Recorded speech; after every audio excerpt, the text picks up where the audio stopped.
भाई, कैसे हैं सब लोग? आई होप बढ़िया हो गए सब लोग।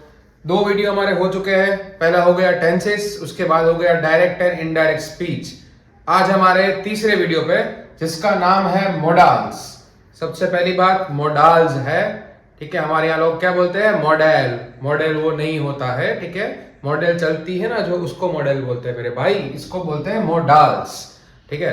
अब सबसे पहले तो मोडाल्स होते क्या है, बहुत लोग को वही नहीं पता है, ठीक है। लोग बोलते हैं सर मोडाल्स तो पता नहीं क्या होते हैं, या बहुत सारे एग्जांपल अगर मैं दूं आपको, can, code, may, might, will, would, should, ये सारे वर्ड जो है वो होते हैं, लेकिन वो वर्ड एग्जैक्टली है क्या, पहले वो समझते हैं।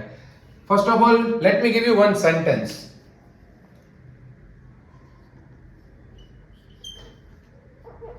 अगर हम ऐसा लिखे कि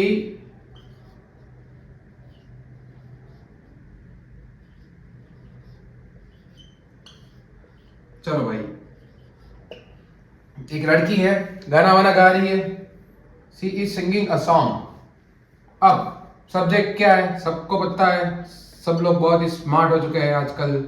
बोलेंगे सर सब्जेक्ट है, ठीक है, लड़की, सिंगिंग, तो ये हो जाएगा मेन वर्ब। हमने लास्ट लेक्चर में भी ये बात की थी, same to same. Main verb जिसको हम लोग कभी कभी बोलते हैं एक्शन वर्ब, ठीक है। और हाँ भाई, इसको याद रखना क्योंकि नेक्स्ट जो लेक्चर होने वाला है हमारा, ठीक है, active and passive voice. Active and passive voice में भी ये main verb, action verb exactly क्या है उसका आपको बहुत सारा आइडिया आने वाला है, ठीक है। और ये हो जाएगा आपका ऑब्जेक्ट। अब ये बच गया भाई साहब, तो ये भाई साहब है कौन? ठीक है, ये है हेल्पिंग वर्ब। हमने टेंसेस में इसके बारे में बात की थी। हेल्पिंग वर्ब जो सब कोई भी, ठीक है, टेंस है या कोई भी सेंटेंस है उसको हेल्प करता है। जैसे सी इज, देखो सी सिंगिंग अ सॉन्ग, कोई सेंस नहीं बनेगा बात का। She is singing a song, तो am is, are, was, were, have, has, had, ये सारे होते हैं हेल्पिंग वर्ब। अब आपने ऑक्सिलरी वर्ब के बारे में सुना होगा।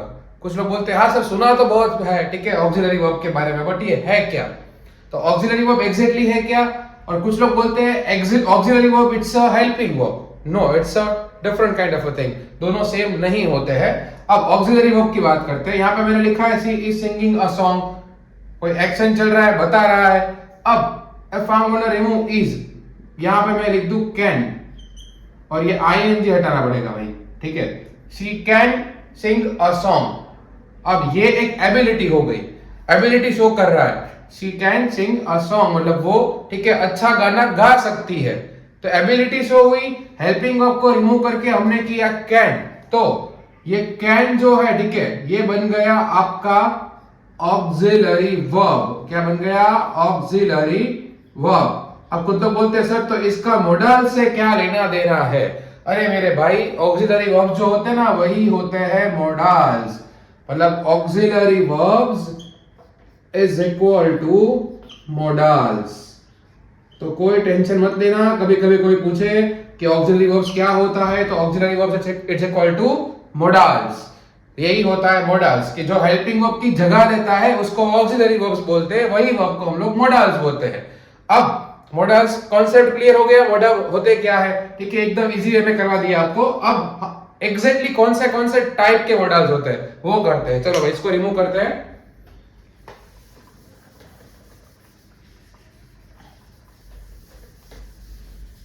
लास्ट दो वीडियो भाई अच्छे लगे होंगे सब लोग को, देखा मैंने, बहुत सारा प्यार मिला है, बहुत सारी कमेंट्स आई है, अच्छी बात है। बस करते रहना, कंटिन्यू, रुकना नहीं अपने को। अब मैं यहाँ पे क्या कर रहा हूं, टेंसेस के अकॉर्डिंग कर रहा हूं। कुछ लोग बोलेंगे सर इसमें टेंसेस कहां काम में आएंगे? आएंगे बेटा आएंगे, तुम लोग रुको तो सही। प्रेजेंट और past. One more thing, especially whenever you are speaking English and there will be a particular kind of a thing which you want to speak but you don't know how to speak, at that time modals will be really important for all of you. This particular kind of exercise will come in a different kind of a forms. Like if you talk about 6 to 8 standard, उन लोग को ये as a exercise ही आती है, fill in the blanks using the modals इस तरह। But 9th, 10th, 11th, 12th आपको ये आएगा as a part of a integrated grammar। Integrated grammar का मीनिंग क्या होता है, ठीक है, वो मैं आपको एक अलग से वीडियो बनने वाला है इंटीग्रेटेड ग्रामर का, और तब मॉडल्स क्या होते हैं, कौन से टाइप के आते हैं, वो आपको समझ में आ जाएगा वो टाइम पे। बट उसके पहले अभी समझ लो कि मॉडल्स होते क्या है, how this particular kind of a thing works. अब प्रेजेंट और पास्ट की बात कर रहे हैं, कैन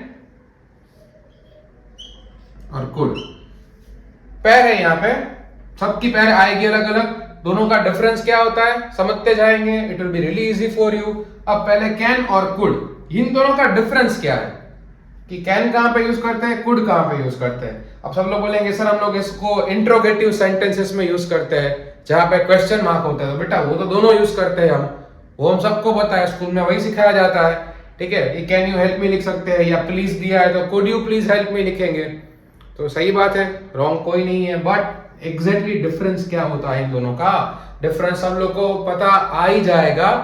प्रेजेंट और पास्ट, प्रेजेंट टेंस में हम ये बात करते हैं, ठीक है, कि कैन, और पास्ट टेंस में हम बात करते हैं कुड। अब किस तरह, दोनों के एग्जांपल लेते हैं। जैसे example, I can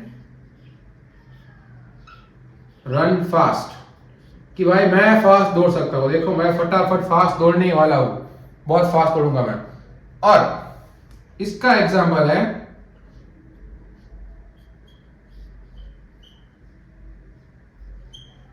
I could have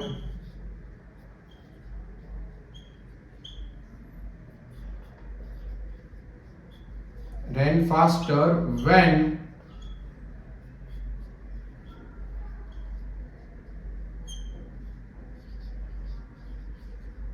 I was 10 years old। कुछ तो बोलेंगे सर पूरा बोर्ड तो भर चुका है एक ही सेंटेंस में, कोई बात नहीं मिटा देंगे, और क्या फर्क पड़ता है।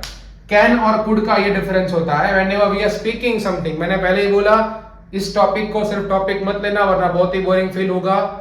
इंग्लिश सीखने के लिए specially you want to learn how to speak English properly without making any kind of grammatical mistakes, this भाई साहब इज फॉर यू। कैन मतलब एबिलिटी शो करता है, हाँ इसको हम लोग इंट्रोगेटिव में भी यूज करते हैं, ठीक है, can you please help me, या can you please help me lift this box, ये वाला भी वर्ड यूज करते हैं हम लोग। मेन डिफरेंस है इसको प्रेजेंट टेंस में यूज करते हैं कि I can do this, I can do that, I can help you with this particular thing, ये सब बोलते हैं। लेकिन कुड कब यूज करते हैं, जब आपको कोई चीज पास्ट की बतानी हो, जब वो आप वो पास्ट में करा करते थे। जैसे मैं किसी को, मुझे ऐसा बोलना है, ठीक है, कि जब मैं 10 इयर्स का था तब मैं फास्ट दौड़ा करता था, अब नहीं दौड़ सकता भाई, बूढ़ा हो चुका, उम्र हो चुकी है अभी मेरी, ठीक है, ऐसा हुआ नहीं है, समझना मतलब, ठीक है, इतने बूढ़े हैं नहीं अभी हम लोग। अब तो मैं क्या बोलूंगा, I could have run faster when I was 10 years old. मैं ऐसा नहीं बोलूंगा कि I can have run faster, it will be I could have run faster, कि मैं फास्ट दौड़ सकता था, मेरी एबिलिटी शो की। कैन में भी एबिलिटी आई, कुड में भी एबिलिटी आई, बट ये प्रेजेंट टेंस में आई, ये पास्ट टेंस में आई। ये होता है डिफरेंस कैन और कुड का। क्लियर सब लोग को, ठीक है। मैंने जैसे पहले ही बोला है, मैं बीच बीच में थोड़ा साइड में हो जाऊंगा, आप लोग को स्क्रीनशॉट लेना है तो आप ले सकते हो टर्न बाय टर्न। बोर्ड थोड़ा छोटा है तो एक सब चीजें एक साथ नहीं आ सकती है, ठीक है। चलो अब लेते हैं आगे, नेक्स्ट देखो मस्त एग्जांपल लेते हैं। अभी भाई बीजीटी चल रहा है, क्या चल रहा है, बीजीटी, कुछ लोग बोलेंगे बीजीटी, अभी कुछ बच्चे समझ जाएंगे, बॉर्डर गावस्कर ट्रॉफी। इंडिया अच्छा कर रहा है, ऑस्ट्रेलिया भी अच्छा कर रहा है, भगवान करे आगे क्या होने वाला है पता है नहीं, ठीक है, कौन जीतेगा, कब जीतेगा, क्यों जीतेगा। अब यहां पे मैंने लिखा विल, यहां पे मैंने लिखा वुड। कुछ लोग बोलेंगे सर पता है विल तो फ्यूचर में जो होने वाला है, भाई बहुत ही स्मार्ट बच्चे हो यार, क्या बात है, ठीक है, बहुत ही आगे बढ़ने वाले हो, इंडिया का भविष्य उज्जवल करने वाले हो आप सब लोग।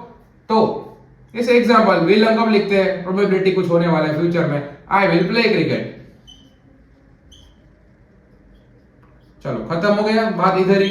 विल सबको पता है कि I will play cricket, I will come with you, I will go to Mumbai tomorrow, whatsoever, will सबको पता है। बट व्हाट अबाउट ये, अब मैं ऐसा बोलूं तो कि ये भी फ्यूचर में ही यूज होता है। आपको तो बोलेंगे अरे सर क्या कर रहे हो, अभी तो आपने बोला कि ये पास्ट में होगा, तो फ्यूचर में कहां से आ गया, बता रहा हूं, टेंशन मत ले। अब मैंने क्रिकेट की बात क्यों की थी, बीजीटी की। अब मान लो कि क्रिकेट मैच चल रहा है, अभी हम लोग बात कर रहे हैं। अब मैंने अभी आपको ऐसा बोला कि जायसवाल विल प्ले टुमारो, मैंने अभी आपको बोल दिया, और आपको पता है मान लो कि अब कल मैच स्टार्ट होगा और मैच के पहले पूरा टीम का लिस्ट आएगा और लिस्ट में अगर जायसवाल का नाम निकला तो वो टाइम पे पता है मैं आपको क्या बोलूंगा, वो टाइम पे मैं ये बोलूंगा, सी आई हैव टोल्ड यू, ठीक है, उसके बाद जायसवाल वुड प्ले। देखो अभी भी खेला नहीं है, वो खेलने ही वाला है, ये अभी तक खेला नहीं है, खेलेगा, बट मैंने वुड यूज नहीं किया बिकॉज मैंने आपको कल बोला था। आया समझ में? ठीक है, थोड़ा दिमाग पे जोर डालो, समझ में आ जाएगा। मैंने क्या बोला, see I have told you Jaiswal would play, कि मैंने तुम्हें बोला था कि जायसवाल खेलेगा, खेला नहीं अभी तक, वो भी होने ही वाला है, बट वो मैंने पास में बोल दिया था, ये मैं अभी बोल रहा हूं आपको। ये होता है डिफरेंस विल और वुड का। इसके अलावा कॉमन जगह पे यूज होते हैं जो आपको ग्रामर के बुक में पता चल जाएगा। मैं आपको पहले ही बोल रहा हूं, जितने भी हम लोग टॉपिक सीख रहे हैं ना यहाँ पे, वो हम ग्रामर के बुक के अकॉर्डिंग नहीं कर रहे। कोई भी बुक में जो थ्योरी आती है ना, वो थ्योरी सुन के ही मुझे पता है कि आपका दिमाग पूरा हो जाएगा ब्लास्ट, तो वो मुझे ब्लास्ट इधर नहीं करवाना, मुझे बहुत ही इजी वे में करवाना है। इसलिए ये होता है मेन डिफरेंस विल और वुड। क्लियर यहां तक सब लोग को? ठीक है, अब बात करते हैं आगे नेक्स्ट वाले, थोड़ा फटाफट करेंगे। पहले दो वीडियो ऑलमोस्ट 40 मिनट्स के हो गए थे, बट क्या करें, अभी तो कुछ लोग बोल रहे हैं चल नेल्सन मंडेला डालो, ये डालो, वो तो बेटा 1-1 घंटे के जाएंगे, इतने बड़े चैप्टर है। फिर कुछ शॉर्ट वीडियोस भी डालेंगे अपने, तो आपको कभी कभी क्विक रिवीजन करना हो तो it will be easy for you. अब बात करते हैं मे और माइट, ये क्या होता है। हाँ, मे और माइट दोनों प्रोबेबिलिटी होती है। क्या होती है? प्रोबेबिलिटी। प्रेजेंट पास्ट सब आपको समझ में आ ही जाएगा, बार बार नहीं बताऊंगा। हाँ, इसमें प्रोबेबिलिटी होती है, इसमें कभी कभी होती है लेस प्रोबेबिलिटी, मतलब ना के बराबर। ना के बराबर का मतलब क्या होता है? मतलब ना ही हो सकता है, बट प्रेजेंट पास्ट का तो डिफरेंस यही है। जैसे मैं ऐसा बोलूं कि it may rain today, it may rain today, कि आज बारिश होने वाली है। भाई बारिश मत होना, ऑलरेडी बहुत ठंड है, हम सबकी वाट लग जाएगी। क्या आज बारिश होगी? शायद मैंने ऐसा बोल दिया, प्रेडिक्शन कर दिया। डेफिनेटली मेरा प्रेडिक्शन रॉन्ग होने वाला है, बिकॉज मैं कोई वेदर डिपार्टमेंट में तो काम करता हूं नहीं तो होने वाला तो है नहीं। लेकिन लास्ट वाला सेंटेंस याद करो, आई have told you,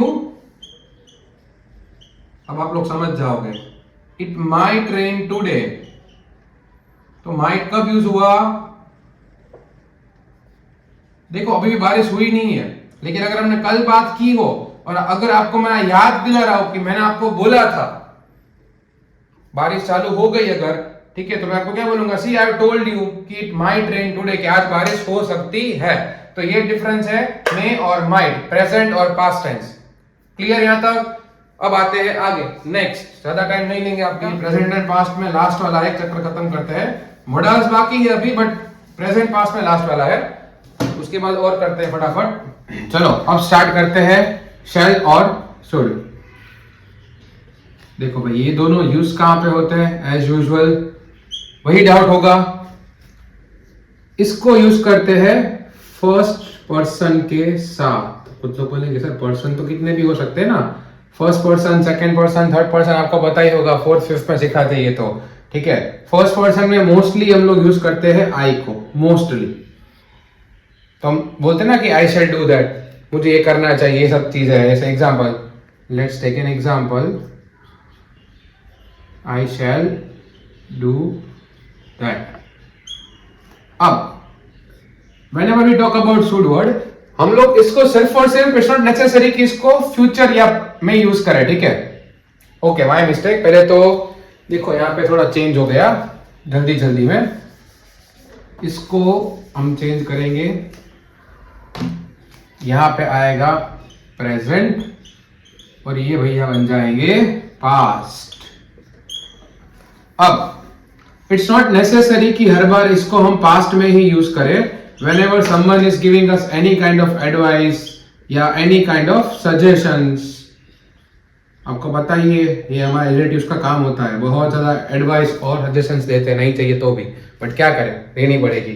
but if anything happened in the past, like let me give you one example. I should have done that, कि मुझे ये करना चाहिए था. तो पास्ट की बात करो तो कंपलसरी आई के साथ भी हम लोग शुड यूज करेंगे, शैल यूज नहीं करेंगे. ये होता है डिफरेंस शैल और शुड का. क्लियर यहां तक? अब प्रेजेंट और पास्ट टेंस की बात हो चुकी है. अब बात करते हैं जो कॉमन टॉपिक बाकी है मॉडल्स के, 2-3 ही है, then it will be over.